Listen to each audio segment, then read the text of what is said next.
Olá, meu nome é Letícia, eu sou doutoranda pelo programa de pós-graduação em Gerontologia da Universidade Federal de São Carlos e hoje eu vou apresentar o nosso trabalho intitulado Habitação Saudável e Adequada, uma análise documental das How Housing and Health Guidelines, submetido ao eixo temático do evento Habitação e Produção do Espaço Urbano.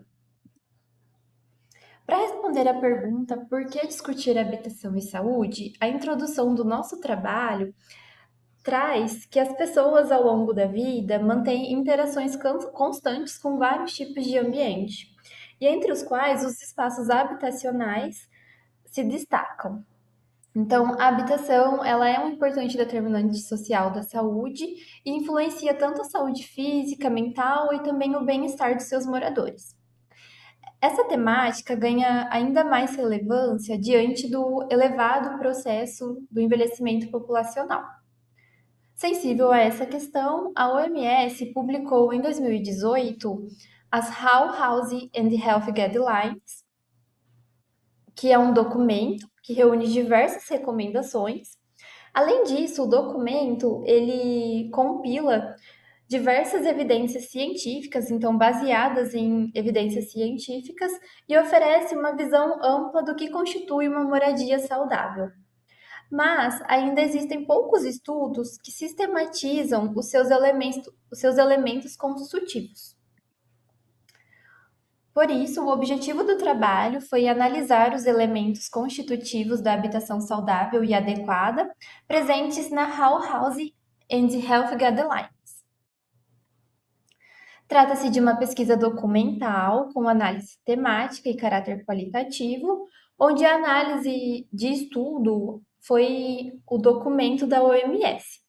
Esse documento, como eu disse anteriormente, ele foi publicado em 2018 e ele foi publicado originalmente na língua inglesa.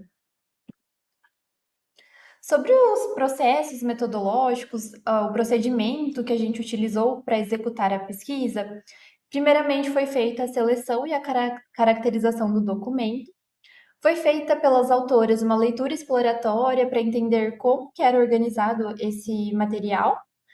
Através disso foi feita a definição das categorias analíticas pré-determinadas e através disso também a identificação no documento através dos termos-chave.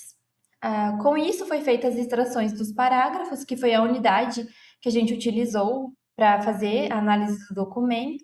Então, no documento, tudo que não fazia parte do corpus definido, como, por exemplo, sumário, título, legenda, referências, foram excluídos, não foram considerados. Com a extração, então, desses parágrafos foi feita a tradução livre pelas autoras e a organização dos dados. Posteriormente, feita a codificação temática e a construção de subcategorias, para que fosse possível fazer a interpretação dos resultados.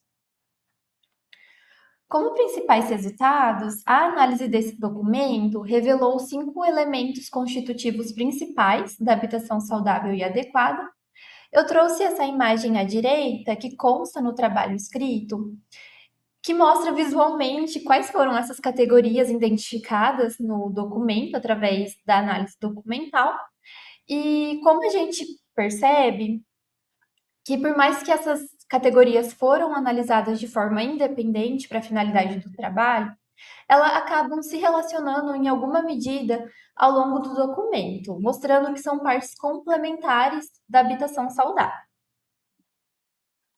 A primeira categoria, condições físicas da habitação, foram extraídos 135 trechos, dos quais foi possível agrupar em 6 subcategorias temáticas, com a maior frequência para o conforto térmico, com 71 trechos, e a ventilação e a qualidade do ar interno, com 29 trechos. Esses resultados ampliaram a compreensão da habitação saudável para além dos seus aspectos estruturais e construtivos.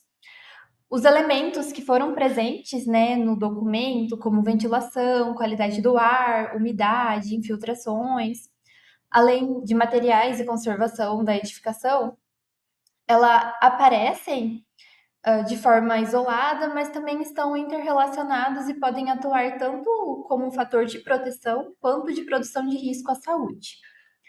A literatura recente reforça essa perspectiva, como, por exemplo, no trabalho de Ferreira e colaboradores, relacionam o ambiente construído e as ilhas de calor à maior vulnerabilidade térmica de pessoas idosas. Outros estudos, como o de Pagel e colaboradores, já evidenciam a relação entre a ventilação, umidade e os agravos respiratórios. Por fim, o estudo de Bettelin e colaboradores discutem a habitação como o determinante social da saúde, que é um ponto muito importante também para esse trabalho. A categoria Saúde e Bem-Estar foram extraídos 68 trechos relacionados aos impactos das condições habitacionais nas diferentes dimensões da saúde dos moradores. E dentro desses trechos foram organizados 4 subcategorias temáticas, com destaque para a saúde física e agravos clínicos, seguido pela saúde mental e emocional. A literatura reforça que esses efeitos ultrapassam os limites físicos da residência.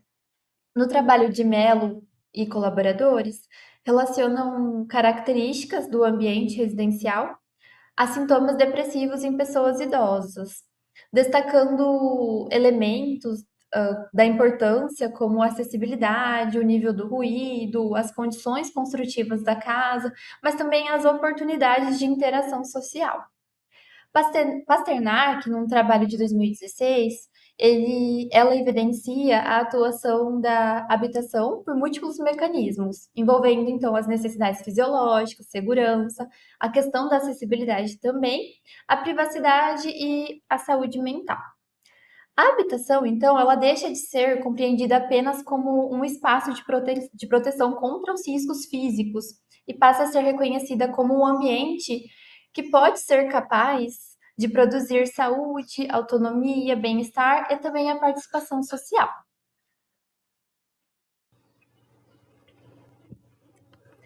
Na categoria ambiente externo e urbano, foi reunidos 26 trechos relacionados às características do entorno, onde foi possível identificar 5 subcategorias temáticas com destaque para o ruído ambiental, seguido da infraestrutura e serviços urbanos. Esse resultado evidencia, por sua vez, a interdependência entre a moradia e o território. A literatura reforça que essa relação, ela também ocorre de forma subjetiva e contextual. No trabalho de Esperidão e colaboradores, demonstram que a infraestrutura, a segurança, a qualidade dos espaços públicos, outros fatores como sustentabilidade e a sensação de pertencimento influenciam sim a satisfação dos moradores com o bairro. Mas essa satisfação e o nível da importância desses elementos, eles se diferem conforme as condições socioeconômicas dos moradores. Assim, os achados, junto com o que a literatura traz, sugerem que a promoção da habitação saudável exige uma abordagem territorial, articulando as condições internas da residência, mas também as características do bairro e da cidade. Portanto, a habitação saudável, nesse contexto, não se restringe ao espaço doméstico. Ele envolve a relação entre moradia, entorno e também a cidade. Na categoria Populações Vulneráveis, foi extraído 19 trechos e os subtópicos, as subcategorias temáticas, teve destaque para a vulnerabilidades relacionadas ao envelhecimento, com 16 trechos, seguidas por vulnerabilidade socioeconômica e acesso à habitação. As pessoas idosas, pessoas com deficiência e populações de baixa renda apresentam uma maior exposição ou suscetibilidade, que são resultados da interação entre as características individuais, biológicas, mas também do ambiente e das condições socioeconômicas. Essas desigualdades socioeconômicas condicionam o acesso a moradias adequadas e podem produzir desvantagens acumuladas ao longo da vida, que é o que o estudo de Hernandes traz, reforçando a influência dessas condições sociais e ambientais nas trajetórias do envelhecimento. A habitação saudável também é uma questão de equidade. Reduzir essas vulnerabilidades habitacionais significa promover a saúde e o envelhecimento mais saudável. Por fim, na última categoria, habitação adequada, foi extraído 17 trechos, organizados em 4 subcategorias temáticas, com destaque para acessibilidade econômica e permanência na moradia, com 6 trechos, seguida de habitação adequada com direito humano. Adequada, ela é compreendida como um direito humano que ultrapassa a provisão de uma unidade física envolvendo as condições para acesso, permanência e a vida digna. E na literatura, essa perspectiva ela é reforçada, destacando a moradia como um espaço de organização de vida cotidiana e também da interação pessoa-ambiente. Então, é onde a vida acontece. A habitação adequada, ela é uma condição dinâmica que vai exigir, então, questões de governança, investimento e principalmente manutenções contínuas para que essa moradia continue sendo adequada e saudável. Eu trouxe esse esquema que eu acho que explica bem essa categoria, né? Então, a habitação adequada, ela é igual ao acesso, tem que ter o acesso ao direito à moradia, mas essa moradia, ela tem que ter condições que garantam a permanência desta na habitação, se assim ela desejar, manter a sua autonomia e principalmente a sua dignidade. Como implicações para o contexto brasileiro, como eu disse no início, esse documento é um documento internacional, sendo uma referência sobre habitação saudável, organizado pela OMS. Mas, para o nosso contexto brasileiro, a gente consegue trazer algumas questões, como, por exemplo, a relação do direito à moradia e a desigualdade que a gente tem no nosso país, não só no Brasil, mas como em outros países que estão no processo de desenvolvimento. Então, embora a moradia ela seja reconhecida na nossa Constituição como um direito social, o seu acesso ele permanece marcado por essas desigualdades, tanto por questões econômicas e também socioespaciais. Na perspectiva da habitação saudável, como vimos no documento, ela não é apenas a casa, então é importante que para os moradores seja garantido o saneamento, condições de acessibilidade, arborização, a mobilidade e também o acesso a serviços que vão condicionar a qualidade habitacional para essa população. A moradia e o direito à cidade, então a localização da habitação determina o acesso à infraestrutura, a serviços básicos, a melhor mobilidade e oportunidades de lazer, de trabalho, ultrapassando a dimensão física da residência.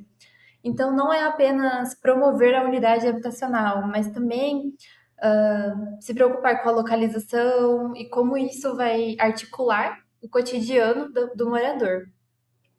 A aplicação, então, das diretrizes da OMS no Brasil precisa considerar as diferenças climáticas, sociais e urbanas entre os territórios e suas populações. Como principais conclusões sobre o achado, os principais resultados, a habitação saudável, então, é um fenômeno multidimensional, articulando a moradia, território, saúde, vulnerabilidade e o direito à habitação.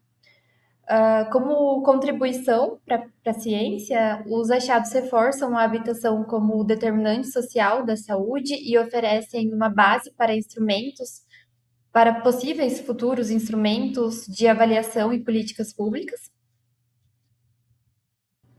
Como implicações, é necessário integrar a habitação, saúde, planejamento urbano e proteção social, essas diferentes esferas, especialmente diante das desigualdades socioespaciais brasileiras.